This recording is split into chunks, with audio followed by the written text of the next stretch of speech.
Bienvenue dans une vidéo où aujourd'hui, et comme vous pouvez le lire excessivement bien, n'est-ce pas, nous allons parler des règles à suivre et des mesures, surtout des conseils sur comment être une personne propice à être leader et dans le business, et surtout comment ne pas vous faire avoir par tout et n'importe quoi, par manque notamment d'un certain type de mindset et de mentalité qui va vous permettre de mieux saisir l'état d'esprit des personnes qui sont notamment des leaders, des dirigeants ou des négociateurs, parce qu'effectivement ça rentre un petit peu dans la même veine.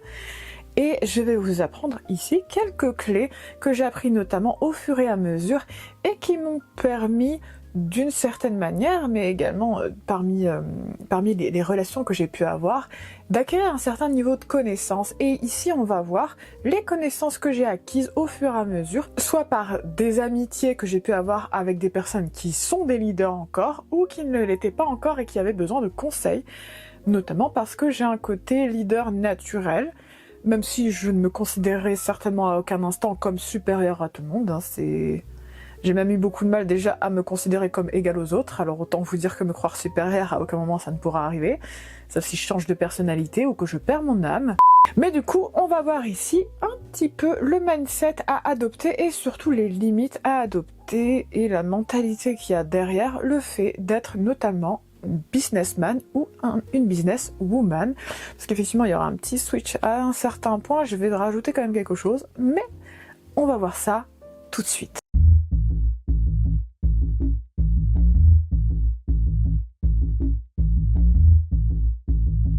La base de toute relation, qu'elle soit amicale, professionnelle ou amoureuse, repose sur le respect et la communication.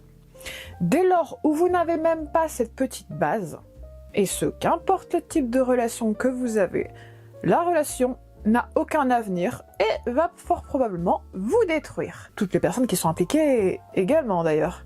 Parce que quand on essaye de détruire les autres, c'est bien souvent à soi-même qu'on commence déjà à faire du mal. Bref, vous avez rendez-vous, par exemple, avec quelqu'un avec qui signer un accord, soit un client, soit un autre propriétaire d'une entreprise, soit justement un négociateur ou une région, etc. Il y a des moments où les personnes avec lesquelles vous allez vouloir signer un accord, ou même qui viennent pour signer un accord avec vous, etc., c'est vice-versa, vont faire en sorte de vous manquer de respect, soit en vous coupant la parole, soit en manquant d'organisation, n'est-ce pas? Comme par exemple l'exemple des chaises, qui d'ailleurs est un exemple qui a été vu notamment dernièrement, avec notamment la présidente du Conseil européen, qui était partie justement pour signer un accord, n'est-ce pas, avec un pays hors Europe, et qui au final n'avait même pas assez de chaises, ne serait-ce que pour elle. Déjà, à partir de ce moment-là, vous pouvez être sûr qu'il y avait déjà un manque de respect. Sachez que le fait aussi de couper la parole à quelqu'un, alors que vous êtes en pleine négociation, c'est un manque de respect. Le fait de parler mal à la personne, c'est un manque de respect. Absolument tout ce qui va être considéré comme un manque de respect et un manque d'étiquette, notamment pour l'un des partis qui va être justement en plein dans les négociations, c'est déjà une preuve d'irrespect.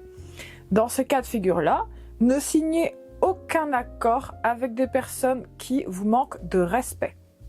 Parce que, premièrement, ces personnes ne vous respecteront pas plus en signant votre accord. D'ailleurs, ils essaieront probablement de vous manipuler et de vous subtiliser, pour ne pas dire autre chose et ne pas être poursuivis en justice, n'est-ce pas? Eh bien, ces personnes vont essayer en réalité de s'accaparer de vos clients ou de votre marché directement. Parce qu'effectivement, une personne qui vous manque de respect, c'est aussi une personne qui est propice à vous trahir.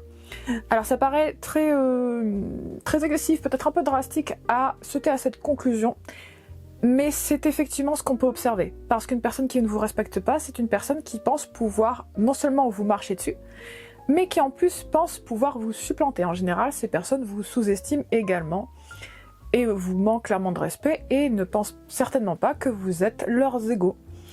C'est triste à dire, mais c'est effectivement le cas, parce qu'on respecte ce qu'on considère comme nos égaux, on ne respecte pas ce qu'on considère comme inférieur. Si une personne vous manque de respect d'une quelconque manière que ce soit, alors, voire avant, voire même pendant ou après les négociations, partez dans le plus grand des silences et rompez absolument tous vos liens autant que possible avec cette personne. Si vous n'avez pas signé d'accord avec, n'en signez aucun et refusez la négociation tant que ces personnes ne vous ont pas présenté des excuses et n'ont pas fait amende honorable par des actes. Sachez que les paroles c'est bien, les actes c'est mieux. Donc si une personne vous manque de respect, vous ne négociez pas avec. Ne négociez jamais vos respects. Vous avez le droit de négocier sur des points différents, mais ne négociez absolument à aucun instant le respect de vous-même ou de vos collaborateurs.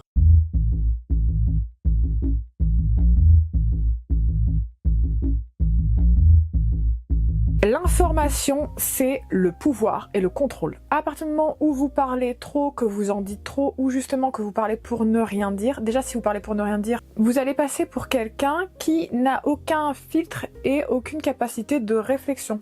Parce que l'idiot parle à tort et à travers, et le sage observe et s'exprime après. Non de manière impulsive, mais de manière réfléchie, tout simplement parce que quand on est dirigeant, quand on est sage, on a tendance à faire très attention à ce que l'on dit, mais également ce qu'on partage. On a tendance à filtrer extrêmement bien parce que si vous voulez être dans le business, il faut faire attention à ce que vous dites et ne pas parler juste ouvertement, à tort et à travers, de tout et n'importe quoi. Vous montrer irrespectueux ou trop en dire sur vous-même ou vraiment sur tous les secrets qui font votre entreprise ou vos produits que vous vendez par exemple. Ou même tout simplement votre image doit toujours être filtrée et travaillée. Parce que l'information, c'est le pouvoir. Comme le disait Lord Baelish dans Game of Thrones, il me semble que c'était la saison 1. Il me semble que c'était la saison 1, je crois. La fin de la saison 1. Ou la saison 2, je ne sais plus. Probablement la fin de la saison 1. Et c'est vrai. Quand on veut être dans du business, il faut faire très attention à tout ce qu'on fait, simplement parce qu'on est l'image et la représentation directe de son entreprise. Et quand on parle trop, eh bien on peut tout simplement laisser passer des informations qui ne devraient pas être connues de tout le monde. Et par exemple, si vous faites des accords, ce n'est pas bon de trop en dire. C'est une chose d'être dans de la transparence et c'en est une autre dans le déversement déraisonnable d'une suite d'informations qui n'apporte rien ou au final va trahir davantage des secrets de fabrication par exemple ou même des surprises que vous pouvez mettre en place notamment dans des campagnes. Faites attention à bien jauger ce qui est important à partager et ce qui n'est pas spécialement intéressant à révéler ou ce qui est pertinent à révéler parce qu'il faut quand même garder un effet de surprise. Il y a quand même un peu les deux à garder en mémoire et le fait de trop parler à tort et à travers, ce n'est pas bon signe, tout simplement parce que ça prouve que vous manquez de contrôle sur vos paroles, sur votre filtrage, mais également en termes de négociation.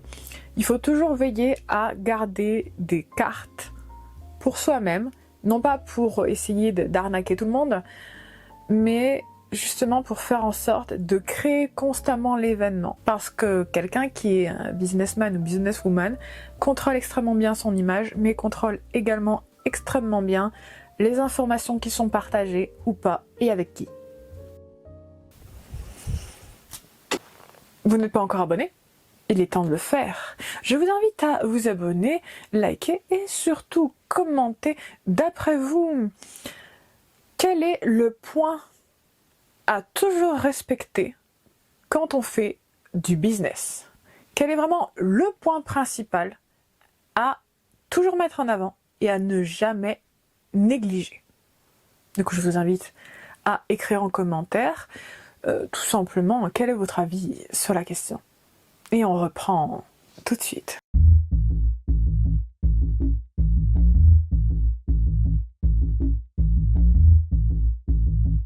Quand on veut être dans le business, quand on veut être dans la négociation, chef d'entreprise, etc., leader tout simplement, il faut veiller à rester stoïque, tout simplement parce que le stoïcisme apporte non seulement un certain sens du détachement, je ferai bientôt une vidéo d'ailleurs sur le détachement, qui fait que on ne va pas réagir à chaud absolument tous les événements ou toutes les paroles qui pourraient subvenir de concurrents par exemple, ou même d'événements extérieurs avec des bad buzz, etc. Et le fait de rester stoïque, ça permet de rester en contrôle de soi-même et de réagir de manière très stratégique, d'avoir une bonne capacité de négociation et un calme intérieur qui permet de traverser globalement tous les obstacles. Veillez notamment à vous éduquer sur le stoïcisme, la stratégie et tout ce qui relève de la négociation. Travaillez autant que possible sur cette partie-là, même si c'est déjà le cas, si c'est déjà quelque chose que vous possédez, sachez que l'on continue à s'éduquer au fur et à mesure que sa vie avance. Il n'y a jamais de véritable fin au final sur l'apprentissage et c'est une bonne chose que de cultiver son savoir et ne pas se reposer sur ses lauriers.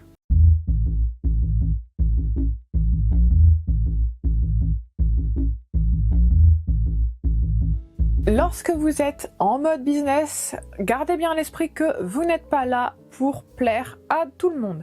Certes, vous êtes dans une optique de communication fluide et de respect, c'est vrai, et le but c'est un petit peu d'être dans une espèce de valse étrange mais fort intéressante et amicale, dans le fait d'essayer de faire en sorte d'être en harmonie plus que dans de la séduction. C'est-à-dire que le but, quand par exemple vous voulez signer un accord, c'est de faire en sorte d'avancer vos arguments et que l'autre en fasse de même pour arriver à une harmonie et un accord qui vous satisfait à part égale. Le but, c'est pas de vous perdre ou de globalement vous faire clairement avoir par des accords qui sont au détriment de vos intérêts et qui vont davantage avantager l'autre. Mais gardez à l'esprit que le but, c'est d'avoir des avantages et des intérêts satisfaits de chaque côté des parties impliquées. Il faut quand même qu'il y ait un équilibre dans les gains, simplement parce que votre but n'est clairement pas de signer avec tout et n'importe quoi, c'est d'obtenir une satisfaction générale. Le but n'est pas de plaire à tout le monde, le but est certes de réussir à avoir un contrat. Gardez à l'esprit vos forces et vos faiblesses et tirez-en parti. Le but, c'est pas juste de s'écraser, parce que oui, mais situation désespérée, il y a des choses sur lesquelles on peut faire des compromis, mais à partir du moment où il n'y a pas d'intérêt gagné, et de gain surtout gagné à part égale de chaque côté, ne vous faites pas enfler, parce que globalement, il y a beaucoup de personnes qui vont jouer sur le fait que oui, mais vous êtes dans une situation désespérée, etc. Non. Sachez, gardez à l'esprit vos valeurs, mais également que vous avez des forces. Certes, vous avez des faiblesses, comme tout le monde, et c'est pas grave. Tirez-en parti. Tirez parti de vos forces et veillez bien à les connaître sur le bout des doigts. Parce que, en termes de négociation, sachez qu'il y a des personnes qui vont essayer d'appuyer sur vos faiblesses et minimiser vos forces, justement pour avoir gain de cause, mais surtout obtenir davantage de vous qu'au final, vous n'obtiendrez d'eux. Et dans un accord, et quand on est dans businessman ou businesswoman, le but c'est d'obtenir un gain à part plus ou moins égal. Il faut que ce soit avantageux pour tous les parties impliquées, parce que si c'est pas le cas, ça n'a aucun sens de signer. Vous n'êtes pas là pour faire la croix rouge, vous êtes là pour signer des accords qui sont harmonieux, ou tout au moins, plus ou moins. Et non pas juste vous faire arnaquer et globalement bien avoir par des personnes qui pensent pouvoir vous coincer et vous prendre tout ce que vous avez pour au final ne pas donner grand chose. Parce que sinon c'est pas un accord. Les gens essaieront de vous racheter et profiteront de votre état de faiblesse en continuant à appuyer encore et encore pour faire en sorte au final que vous vous perdiez entièrement. Et quand on est dans de la négociation et notamment dans le business, eh bien on ne se laisse pas faire sur cette question-là. Il vaut mieux d'ailleurs être extrêmement réfléchi et particulièrement lucide sur, j'en reviens au stoïcisme, très lucide quant à vos forces et vos faiblesses, justement pour savoir là où vous avez des lacunes, mais là où vos forces réussissent à contrebalancer le reste. Parce que être leader ou dans la négociation, businessman, businesswoman, etc., tous les termes de dirigeants, etc., qui peuvent être assimilés justement à cela, eh bien, il ne faut surtout pas vous laisser envahir par le doute. Normal d'avoir des doutes, mais en général, en termes de négociation et d'accord, il vaut mieux être très sûr de ce qu'on peut faire, ce qu'on peut ne pas faire, et réussir justement à préparer également tout ce qui va être de l'aspect oratoire, de l'aspect éloquence, et être en capacité de répondre du tac au tac et d'avoir un argumentaire extrêmement bien ficelé. Et ça, c'est notamment dans le stoïcisme et dans le fait de savoir ses forces, ses faiblesses et de ne pas être là pour plaire. Vous êtes là pour signer un accord. Il y a un prix de chaque côté, c'est vrai, mais n'oubliez pas que vous n'êtes pas là pour faire des bonnes œuvres, à moins que vous soyez dans les bonnes œuvres, mais il faut toujours avoir un argumentaire extrêmement bien travaillé et être à les mêmes 20 coups d'avance pour faire en sorte qu'absolument toutes les objections possibles qui viendraient pour faire en sorte de vous mettre en doute, de vous mettre en remise en question, soient étudiées déjà à l'avance. Parce que comme ça, tous les cas de figure qui pourraient subvenir sont déjà préparés à l'avance, et ça vous permet notamment de rester dans un état de calme qui vous permet de réfléchir beaucoup plus facilement, ce qui est important parce que quand on veut signer un accord, quand on veut être dans le business, il vaut mieux être improbable à influencer. Parce que sinon, globalement, tout le monde va vous dévorer.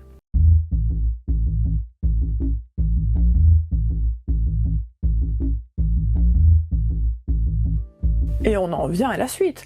Apprenez la négociation sur le bout des doigts.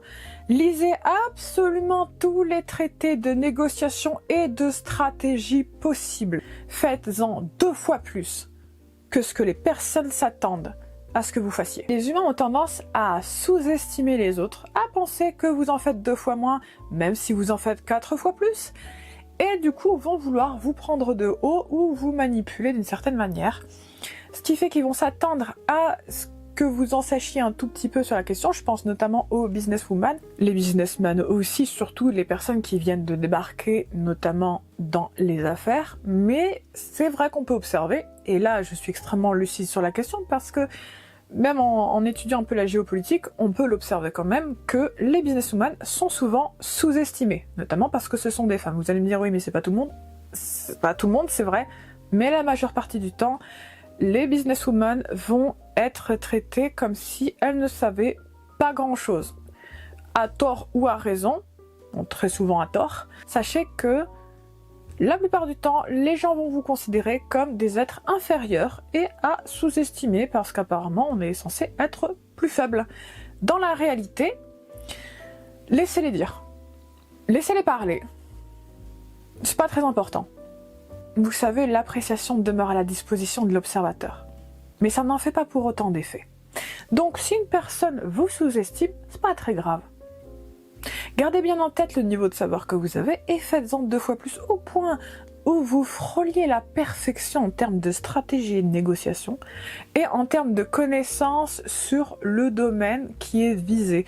Allez excessivement loin dans le niveau de connaissance de vous-même, mais également du domaine que vous visez, de la stratégie, de la négociation, de la philosophie. Faites un bon melting pot qui ferait presque passer Confucius pour un de vos professeurs ou un de vos élèves. On va quand même rester dans l'humilité par ici, parce que c'était quand même un stratège et un négociateur de génie. Mais bref, vous avez compris.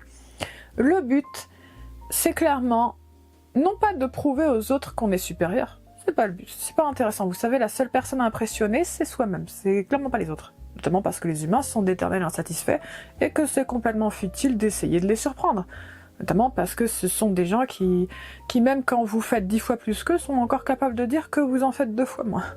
Ce qui est très très amusant. Mais bref, n'essayez pas de passer pour quelqu'un de supérieur, c'est totalement inutile. Laissez votre magnificence et votre niveau de connaissance supplanter absolument tout, de manière à ce que le côté exceptionnel de votre connaissance parle dans le plus grand des silences.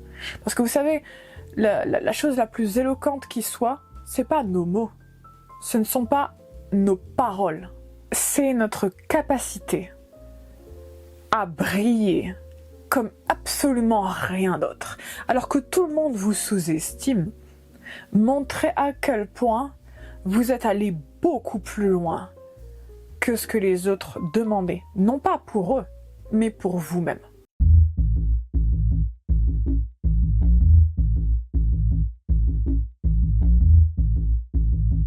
Vous pouvez faire effectivement une grosse bévue si vous avez le malheur de ne pas respecter certains codes de l'étiquette qui, certes dans votre pays ne s'appliquent pas, mais qui dans le pays de la personne avec qui vous voulez signer un accord va au contraire s'appliquer.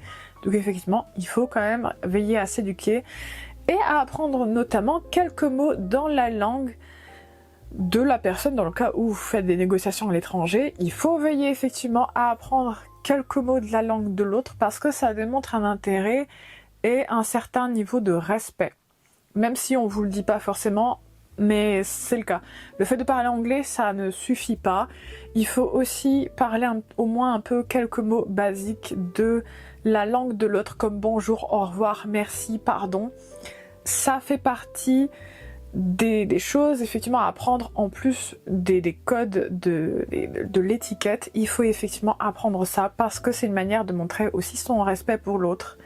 Et non pas juste de venir les mains dans les poches et penser que tout est déjà signé et que vous n'avez pas à faire d'efforts. En fait, en termes de business, et je pense notamment au business en Chine, il y a quand même un respect à montrer et parler en anglais ne va pas vous sauver.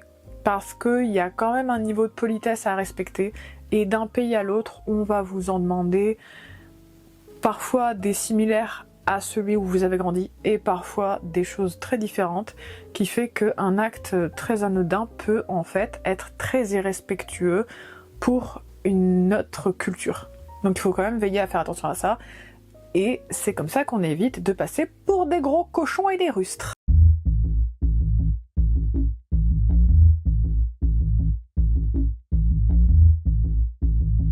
Il y a deux catégories dans le règne animal notamment, et qui s'applique au business. Soit vous êtes une proie, soit vous êtes un prédateur, ou une prédatrice. Le but de ça, c'est de vous expliquer que si vous voulez être dans le business, être leader, être dirigeant, même dans la négociation, sachez que vous êtes censé embrasser votre côté primaire, votre côté prédateur. Tout simplement parce que quand on est une proie, on est sujet à l'influence et à l'attaque. Mais quand on est prédateur, on est dans un sens de l'observation et surtout de la stratégie beaucoup plus élevée qu'une proie. Une proie se fera dévorer, vachement sombre comme image. Et un prédateur va observer et globalement attaquer.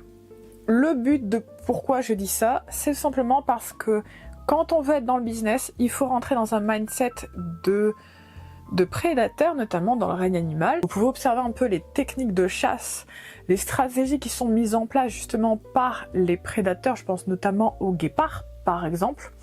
Les guépards, les panthères, vraiment quelque chose de très calme, mais qui va savoir exactement où aller, où attaquer, à quel moment. Et surtout, va se montrer très stratège et vraiment dans une réflexion beaucoup plus calme, mais en même temps instinctif. Pourquoi ? Parce que si vous êtes une proie, sachez que en termes de business, vous n'allez pas survivre. Parce que le monde du business, le monde de l'entrepreneuriat, est un monde qui ressemble globalement à une jungle. Vous êtes dans un milieu qui n'a rien de gentil, qui n'a rien de très enjoué, de très gentil tout plein. C'est pas le cas. C'est aussi sauvage que la forêt amazonienne. Tout simplement parce que vous avez plein de concurrents qui sont un petit peu à l'attente que quelqu'un fasse une erreur pour globalement les dévorer et les supplanter, si vous préférez. Donc, la manière que vous aurez de survivre va devoir être de vous adapter, certes, mais aussi de rentrer dans un état d'esprit de prédateur animalier. Le but va être d'être très dans la réflexion, mais également d'être capable d'avoir un instinct pour sentir un peu les vibrations qu'il y a dans l'air, pour percevoir les prochains mouvements de vos concurrents, mais également savoir comment réagir face à diverses situations et vous en sortir. Parce que le business, c'est une jungle.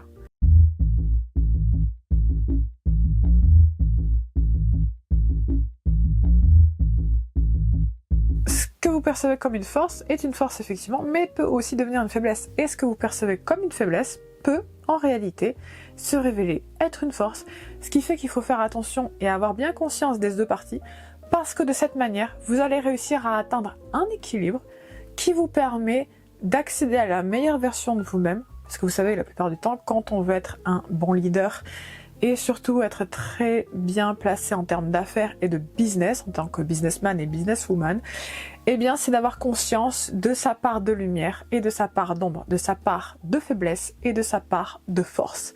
Parce que c'est ce qui fait quelqu'un d'équilibré et difficilement parfois cernable, mais également quelqu'un sur qui on peut compter et une force à prendre en considération. Parce que quand on a atteint un certain stade d'équilibre, eh bien justement, on est globalement une personne qu'il est difficile de détrôner parce que vous allez réussir justement à faire usage de vos forces, de vos faiblesses dans un équilibre presque surprenant et d'être globalement quelqu'un qu'il vaut mieux prendre au sérieux. Parce que quand on arrive à atteindre ce niveau d'harmonie, on est généralement quelqu'un d'assez équilibré, plein de lucidité et de discernement et qui justement peut être en capacité, ou va être en capacité, de construire un empire durable. Et non pas sur une année, mais sur un certain laps de temps qui pourrait facilement dépasser le siècle. Parce que la plupart des grands dirigeants avaient justement cette capacité d'avoir conscience de leurs forces, de leurs faiblesses et de réussir à tirer le meilleur parti de ces deux éléments et de n'en faire qu'un seul.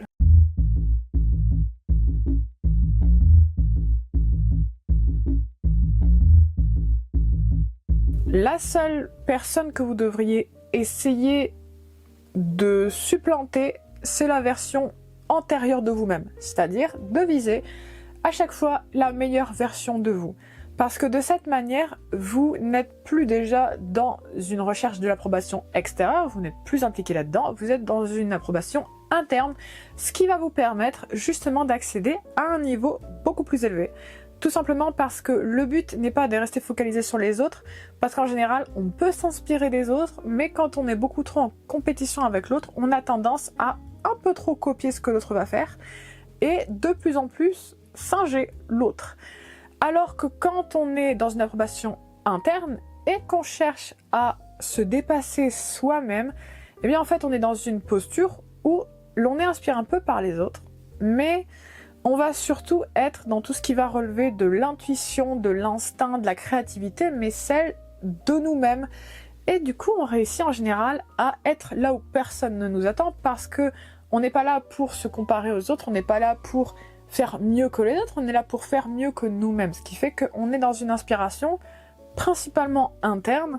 On s'inspire effectivement de l'extérieur plus ou moins, mais on va être dans quelque chose de beaucoup plus intuitif, beaucoup plus créatif, parce que ça va être une démonstration et une expression d'une compétition interne, mais surtout une expression de la meilleure version de soi-même.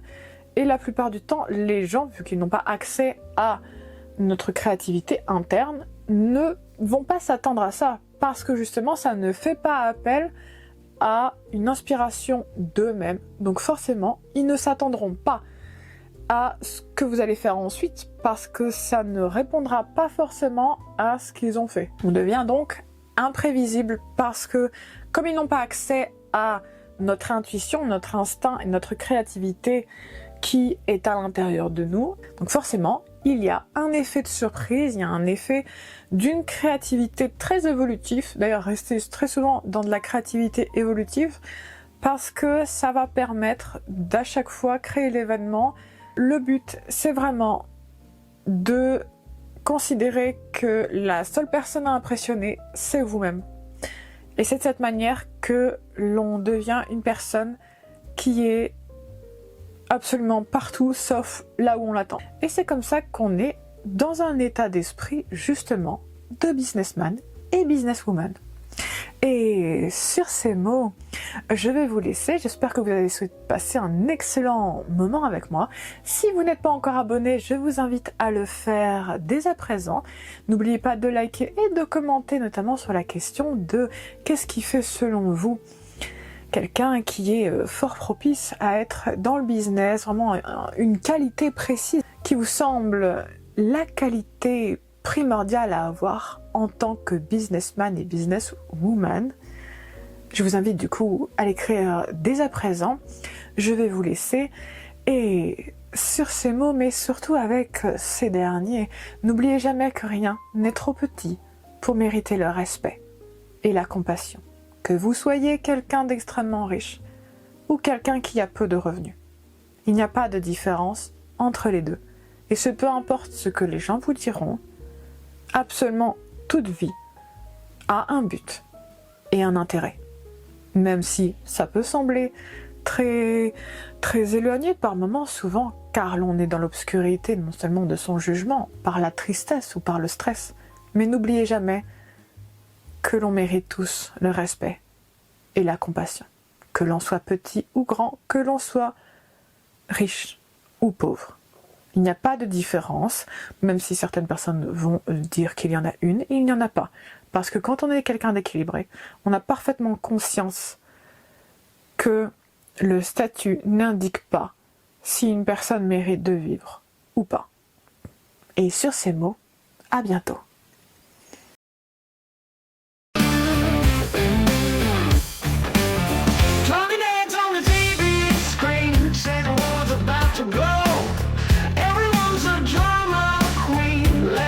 Show. Press the button, stop the chatter.